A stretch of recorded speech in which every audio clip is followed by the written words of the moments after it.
Bam, Corey Disson. He has been on shows, live streams, podcasts, live events. He has knocked out all kind of challenges like being motivated. He's knocked out how you can grow your business and what keeps you stuck. He has thrown blows with some of the biggest heavyweights out there and still unscathed. Corey, welcome to the show. Well, I don't know about unscathed. I got a couple scars I can prove it, but thanks for having me, Jeff. What fun, man. I can't wait to get in the ring with you. Oh, wow. This is going to be great. Now, I've seen your shows and I've seen some of the things you've done, and you have kept people pumped up. I mean, and it's hard when you're talking about marketing. Sometimes you can get very dry in the marketing game, but you keep people motivated, pumped up, ready to get their day started. I mean, you know, your discipline show on Mondays, get people ready for the week. You know, how do you do what you do? Well, man, you know, do we have enough time for me to answer that question? Number one, but you know, what I'll tell you is the way I approach marketing and running a business, I'd like to think is sort of a niche and a little bit different. And that even though I'm aware and I know a lot of the nuts and bolts and the X's and O's, I try not to get into the weeds with that stuff. We talk about it. You need it. There are certain, you know, mechanics you need when you do your marketing. But the biggest hurdle that I see, and it goes from person to company all over the spectrum, is that ability to show up day after day, week after week, month after month, the ability to be consistent. And, you know, there are lots of companies that have these tremendous peaks, these tremendous highs, or they'll score a big account, or they'll hire a great employee, or they'll run a great ad, but then they balance that out with a huge valley low, and they have a tough time recovering. You know, the way I was brought up and the way I was, you know, operated in the business world is you got to show up to blow up every day. You got to report, you got to get the work done, and it's being consistent over a sustained period of time that breeds the success. So a lot of the conversations that I have with my clients, it's about, well, hey, let's fix your LinkedIn, or let's go over this contract, or help you with your acquisition. But a lot of that is a lot of life stuff, a lot of performance stuff, a lot of, you know, that's how I've operated my life. And I'm real big on leading by example. I say, I don't just talk the talk, I walk the walk. And I document almost everything I do on social media: getting up early, working out, eating healthy, drinking water, reading, you know, books that'll feed your head. These are all things that I think are important, that are often undervalued and overlooked. And I try to bring those to my clients so they can restart and re-rock their own routines. And that leads them to being more productive in their businesses. Okay. So you really have like a ritual that you do, like you every morning it's okay, I get up, this is my routine. As I start my day, these are my routines. It's sort of like muscle memory at this point. You can literally set your watch to it, man. Literally. Wow. Like from when I wake up, I mean, everything from the typical, you know, sort of mundane household things, from making the bed to washing the dishes to walking the dog to the timing of meals to exercise to getting my preparation for my coaching calls. It's all very structured. I don't have to write down my schedule per se anymore because it's so rote, you know.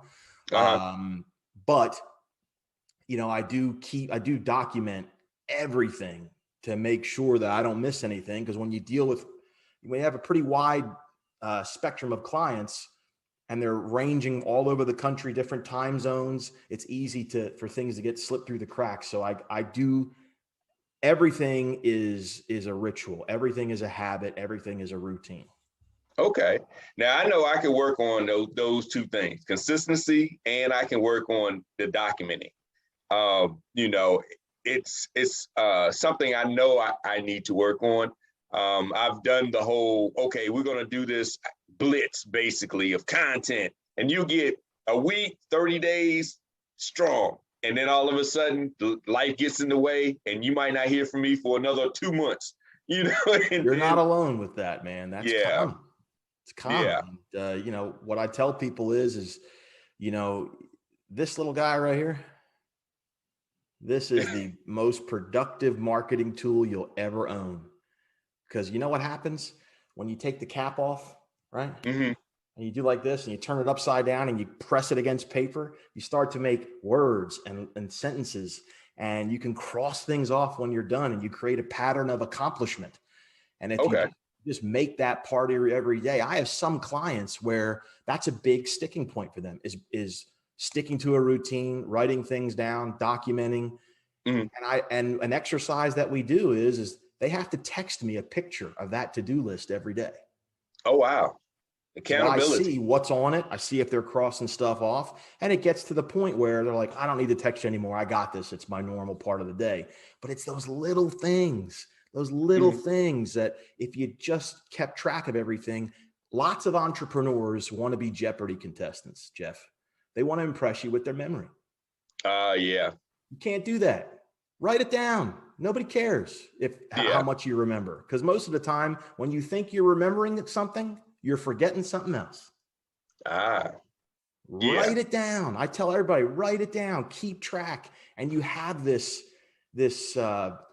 journal, this track record of performance. You can, like when you're an entrepreneur, unless you're a carpenter, you can't go to work every day and go, look at that room that I built, or that wall that I painted, or that roof that I installed. You can't do that. When you're an entrepreneur, there's a series of, administrative tasks you're handling, you're rotating. If you just write them down and cross them off as you do them, when you put your head against the pillow at night, you'll say, you know what? I accomplished something. And you wake up the next day with vim and vigor and confidence, and you're ready to go tackle everything. Okay. So in your experiences, have you noticed, like, we're in the digital age, the old pen and paper versus the digital tracking task, project management software, stuff like that? Have you seen psychologically where one has outperformed another? Generally speaking, writing things down always outdoes the computerized documentation, whether you're using a program like Slack or Monday or Google Calendar or whatever it is. I'm fine with folks using that. I enter things into my phone for appointments, but I have it written down too. Okay. And it's just, there's literally, I'm not a physician, but I do know there is some research to back up what I'm going to say. When you go to the effort to physically write something down, it triggers something in your brain, which helps you remember everything. It sticks better when you write it versus you type it. And you actually, so far, I've asked that question to others, and so far it has been 100% everybody saying, yeah, when you write it down, it actually, you remember it more and you perform better when you write it on paper. It's huge, man. I got a stack of notes literally right here, like right there for the appointments today. I mean, I live by it. It's so important. See, it's funny. I interviewed Deb Allison Lee, and she said the exact same thing. She said she always keeps a pen and pad with her, and she writes everything down. And I was like, yeah, well, I keep my phone with me, and and she said, yeah, but when you write it down, it just sticks better. My old man was the sticky note king. He was always a manager, and I remember just, whatever, he take your son to work day, and in his office there would be notes written everywhere, and he would write us notes as kids, make sure to do this, and it's just it got ingrained that if you write it down, you'll get it done. Because if you don't, well, back then my old man would have his way with me. He would, make sure. So I had incentive to make sure things got done. Yes, definitely. There was consequences. Yeah, man, totally. So cool. So you actually have the brand, the Go Get It. How did that come? Yes. How did that come to play? So great question. And, it really kind of evolved, and it was sort of, it kind of happened organically. When I started creating my personal brand, I developed the logo first, but I didn't have the go get it to go along with it. And I was just getting my toe in the water with doing video content. And my first dozen videos were just pathetic, but that's another kettle of fish. But I was doing one particular video, and I was kind of railing against a certain practice in the media industry. Like I was telling people to stop complaining and go. I was giving them an instruction, go do this. And I ended that video with just go get it. And then when I watched it, I was like, that's interesting. And then what really sealed the deal for me was I was watching a video from Sylvester Stallone. Now, go figure, I'm a huge Rocky fan, okay? and I follow him on social media. And I always noticed that he ended all of his videos with keep punching. Oh. And I said, wow, keep punching, go get it. Wow. Now, go get it is my keep punching in homage to Mr. Stallone and Rocky. And like I said, totally fits in with the brand anyway. And, you know, when you think about it, I've always been a go-getter. Yeah. Since I was young. And I'm encouraging other people to go get, you know, and pursue their passion, go chase their dreams, go after whatever successes they're trying to chase. So this fit. And I just ran with it, man. Hey, it works. I was like, wow, that's a good one. So congrats on that.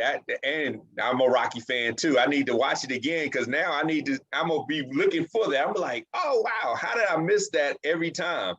You know, he says it in one of his social media, like when you watch his social media videos, just him talking, doing a selfie video, he'll say at the end, keep punching. Wow. Like, man. See, my favorite Rocky line is nobody's gonna hit you harder than life. That's a real good one. I was like, that is so true. He was like, nobody is gonna hit you harder than life. You need to get on up. I'm a big fan of Mickey saying, I don't hear no bell. Get up. You know, that resonates with me for all sorts of reasons. But and that was the impression of Mickey was free. I'm just telling you. Hey, Mickey was the man. You know buddy. That. Yeah, definitely. That was a great series. And I know, you know, a lot of people saw it for the entertainment, but it had a lot of good life lessons within the series. And I'm really glad that they graduated that into the Creed series. Yeah. I'm a total Rocky nerd. I mean, you want me to stop flipping channels on the TV? Let me land on Rocky on TNT. Even with commercials, I'll watch it. It's fun. Yeah. And even when he's teaching his son, you know, when his son gets older, there was a lot of good proverbs and life lessons in that series, how he was trying to mentor his son beyond just boxing and beyond all that. He was trying to mentor him. And, you know, you mentor more than just, I would say, coach and consult. You actually take the mentor approach when you're working with your clients. Absolutely. You know, how does that, you know, how do you develop, I guess you would say, a mentoring approach or a mentoring attitude, and then also becoming a mentee? How do you do that? You know, especially in the world where everybody's perfect. We're all just so great. We don't need any advice. We don't need any help. I'm a self-made man, you know. I mean, how do you approach that? Because mentorship is very, very important. So, yeah, there's two things to unpack there. I'll first talk about and answer your question about how I kind of got involved with mentorship. Mm-hmm. That's something I've been involved with for many years before I put a name and a brand on it. You know, when in my former life, when I was running a national production studio, I started an internship program. And because I got my start because somebody gave me a shot as an intern, and it's very important. I learned you got to pay it forward. You know, you got to pay it forward. And I started an internship program. And, you know, when I started the internship program, I was in my early to mid 20s. So I was still the cool kind of manager. Right. But then you fast forward as you're approaching 50, then I'm the old, you know, the old dog. And you start to see how different the point of view is from a young, wide-eyed person entering the workforce than someone who's been in it and a grizzled veteran. And Yeah. you want to be able to show them the ropes and help them avoid the mistakes you made and the landmines you stepped on. So I spent, whether it was running the internship program or even managing, dozens of employees, I spent less of my time sort of teaching how to perform their job and Okay. more time on how to be a professional. Okay.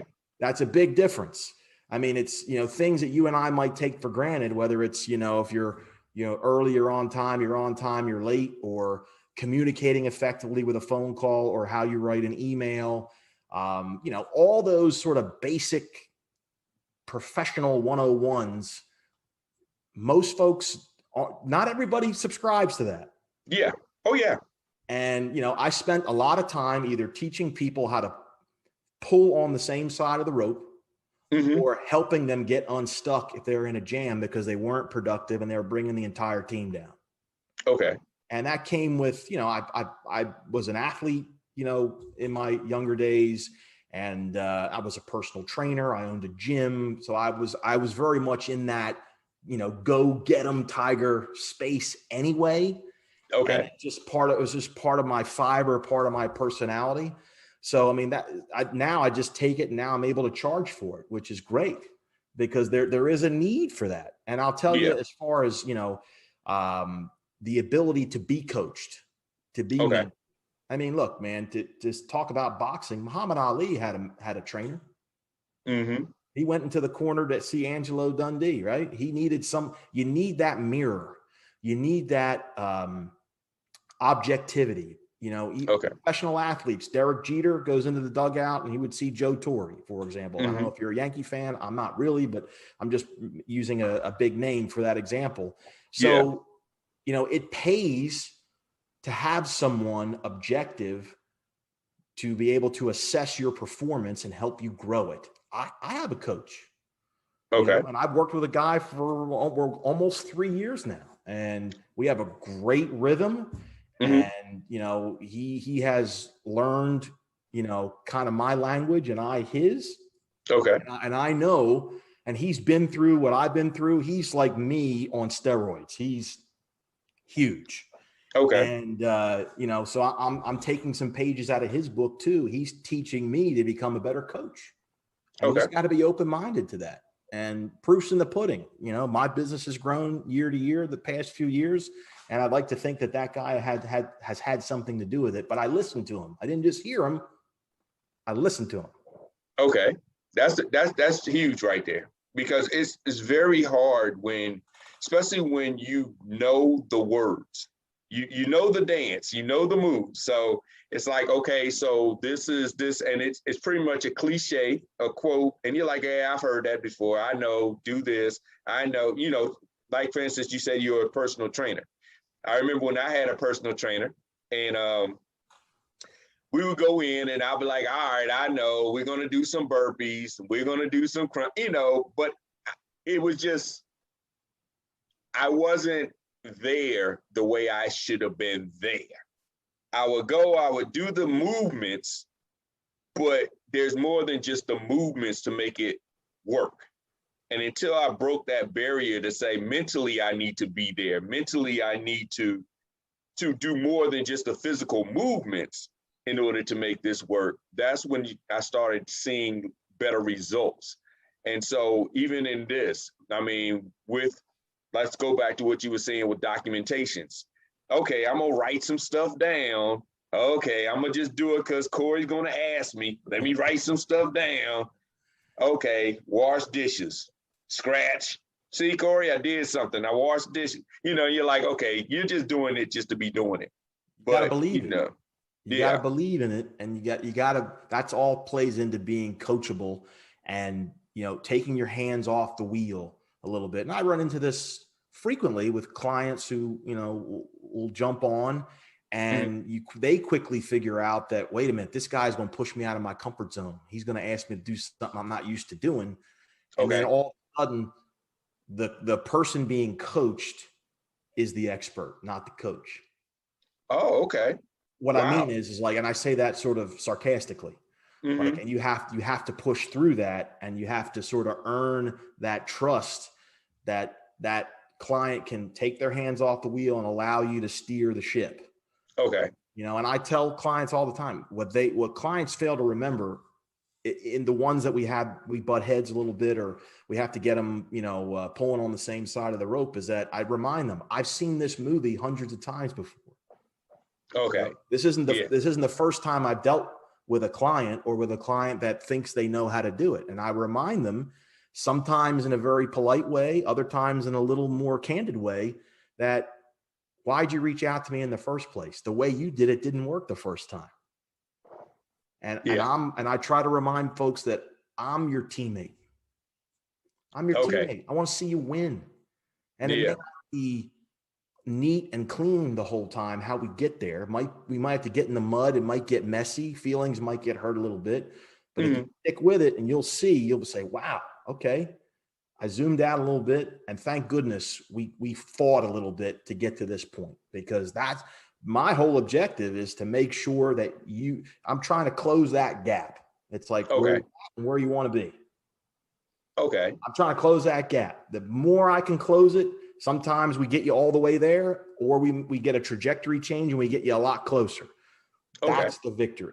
Anyway, I could go on and on. Yeah. And I mean, when you're starting with your clients, expectations is huge. How do you, navigate through the expectations? Because I'm sure when they come in, they have certain expectations, and you may have expectations of them that you see in them, but they may not align. So, what exercises do you, suggest coming into the mentorship? Say, okay, I need you to clear your head of all, I'm not in that space, but, clear your head of all myths that you heard. Sure.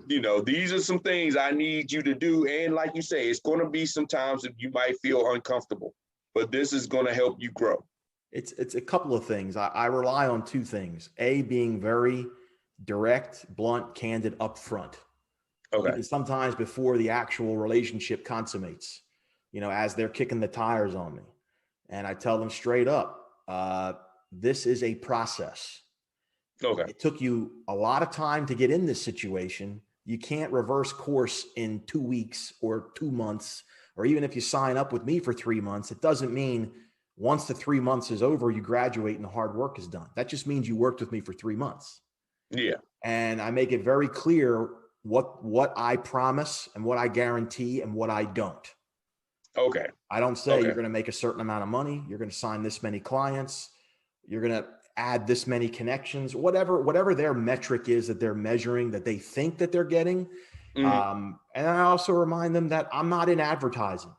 Advertising is you go buy an ad and you wait for the phone and hope that for the best that people will call you. I'm in marketing.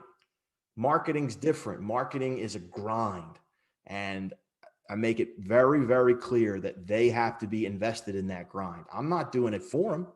Okay. I'm instructing them. They have to do you have to follow my instructions. I have these great tools I'm going to sell you, but if you don't use them, you're never going to build nothing. Yeah. You got to use the tools. So that's one way, is being very candid upfront in the beginning and reminding them that it's a long haul. It's a marathon. And also I'll let them know straight up front, the honeymoon will be over.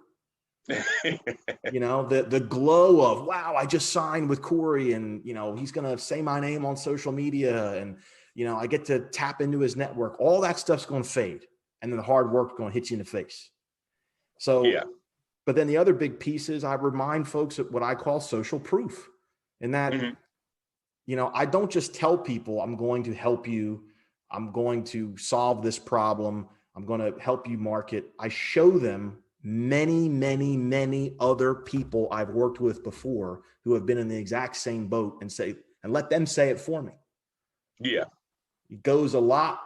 So I redirect them, because folks are constantly trying to compare themselves to other people. Yeah. And if they can see, well, okay, I did what Corey said, then this worked. It's not just me saying, trust me. Because as soon as someone says, trust me, what's the first thing you do? Don't trust them. You don't trust them, man. Yeah. It's like, trust me, I never lied to you.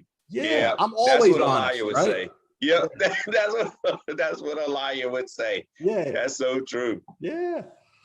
So, wow. Yeah. So that's that, and that's very important that you have that upfront, that expectation, that trust. Just like in training in sports, most athletes don't particularly like their coach when it comes to training, but they appreciate them. And then after the championship, then they love their coach. But I'm during living proof practice, of that, man. Living proof.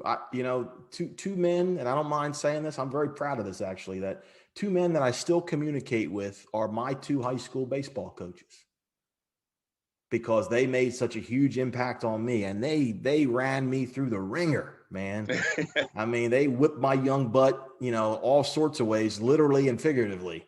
And at the time, I didn't quite understand, why you picking on me, kind of.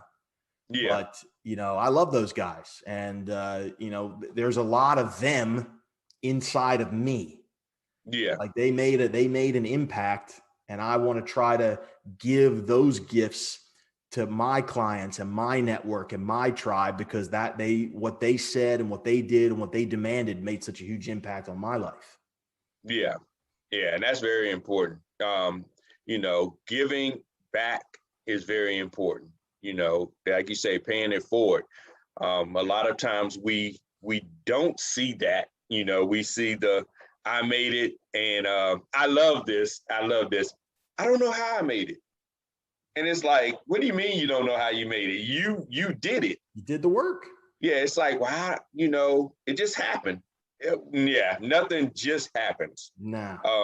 There are definitely things that was in place to get you from A to Z.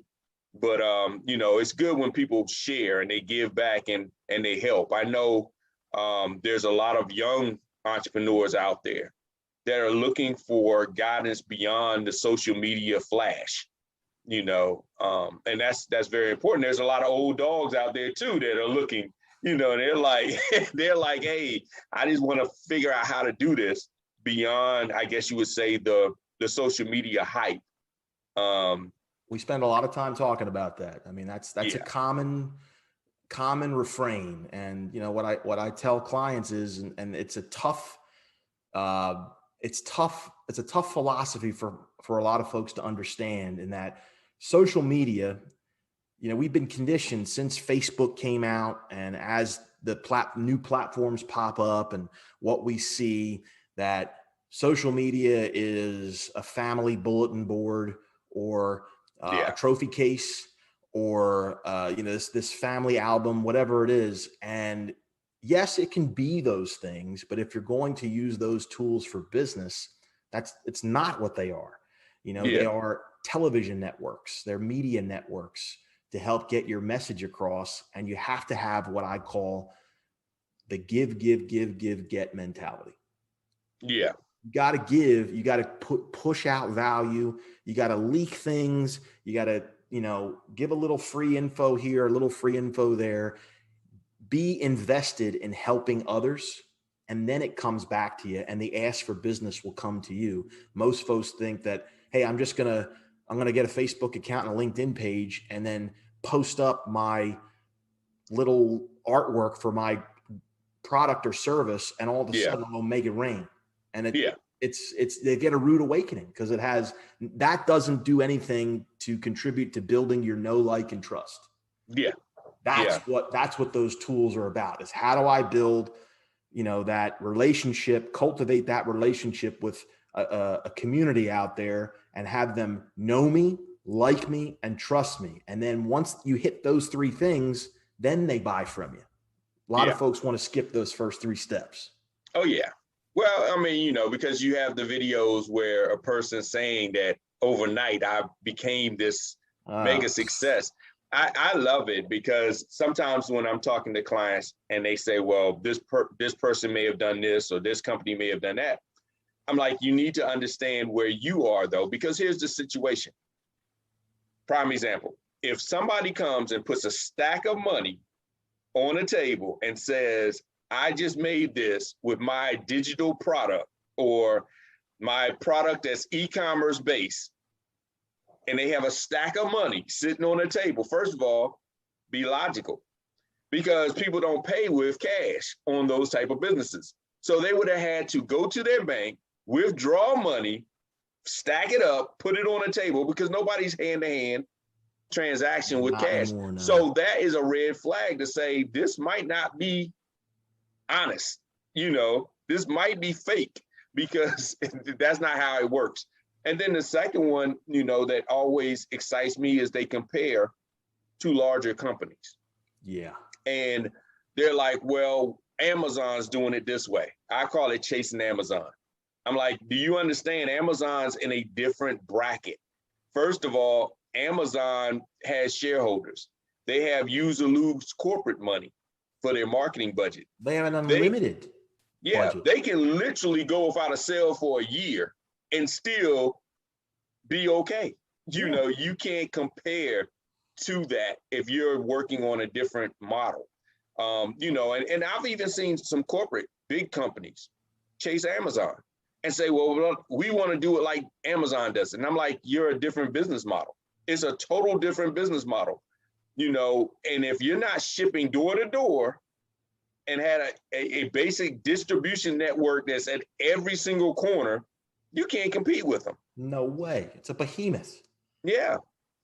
What I tell business owners, whether they're a solopreneur or they have a small mom and pop shop or they oversee a large establishment, is when is the last time you bought something from someone you didn't like, know, or trust? Yeah. When's the last time that happened? And if you expect someone to spend money with you, you better build those things up with them, because it's like entrepreneurs are their own worst enemy, unfortunately, because they think that their service or their product or their craft is so good, so unique, that why wouldn't you buy it? Are you kidding me? This is the greatest widget ever invented. And look, hats off to them for being confident and believing in their product.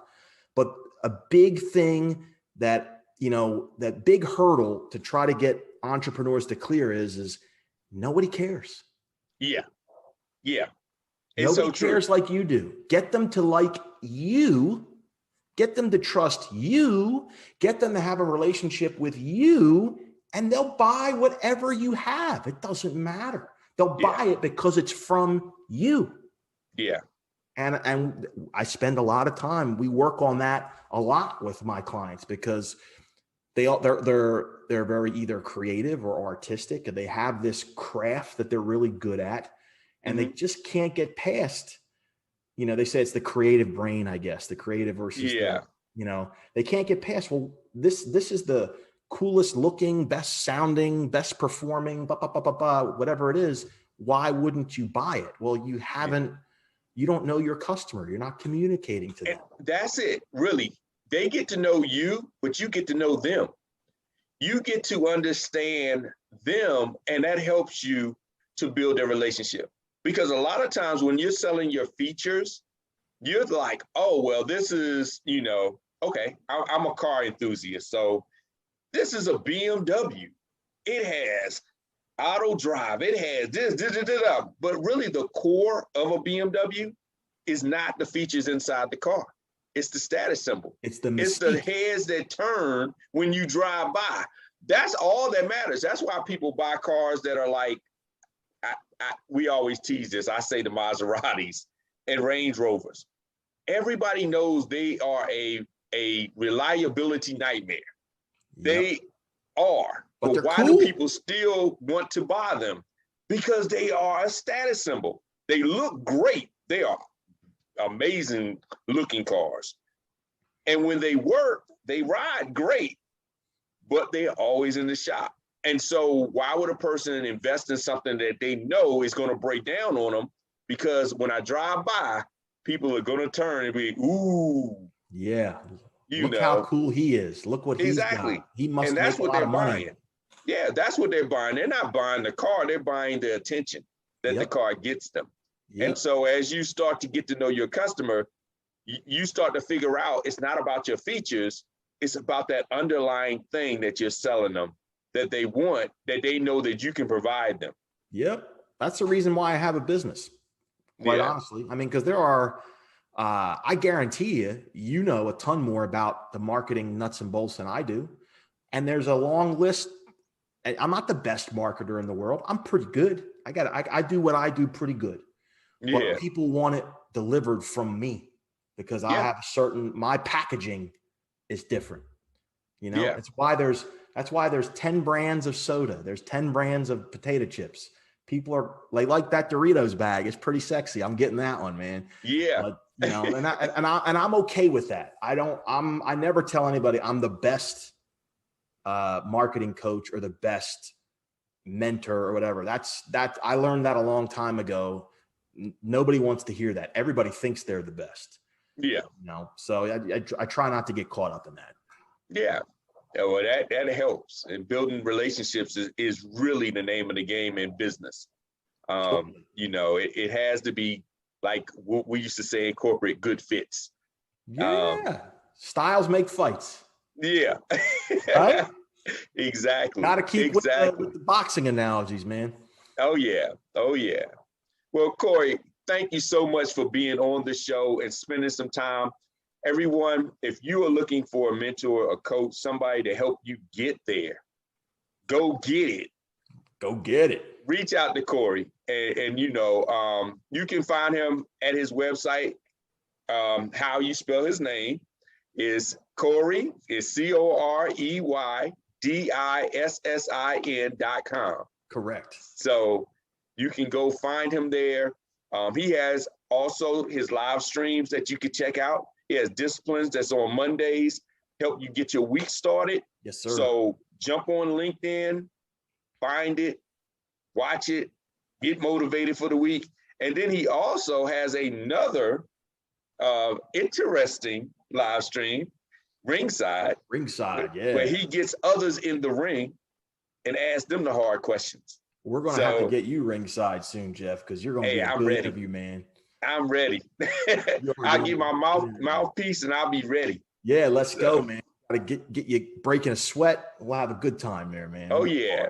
Oh, yeah. Well, thank you very, very much. Sincerely, I got 1% better today because of you. I appreciate that. And, you know, I will share the heck out of this for you. And obviously reach out to me if there's anything else I can do to help you or anyone in your network. I appreciate it, Corey. And I thank you for being on and sharing. And I will, hold on, let me show you so I can scratch mine off. Got his paper. He's documenting. I will start documenting on paper because I'm a digital guy. So do it. You'll see the difference. Trust me. Oh, I said trust me. Don't trust me. Just do it. Just do it. Do it and show the results. That's the key. Jeff, thanks, brother. Cool. Well, everybody, thanks for coming on. And once again, I hope you the best of success with your business and look forward to seeing you on the next marketing strategy session.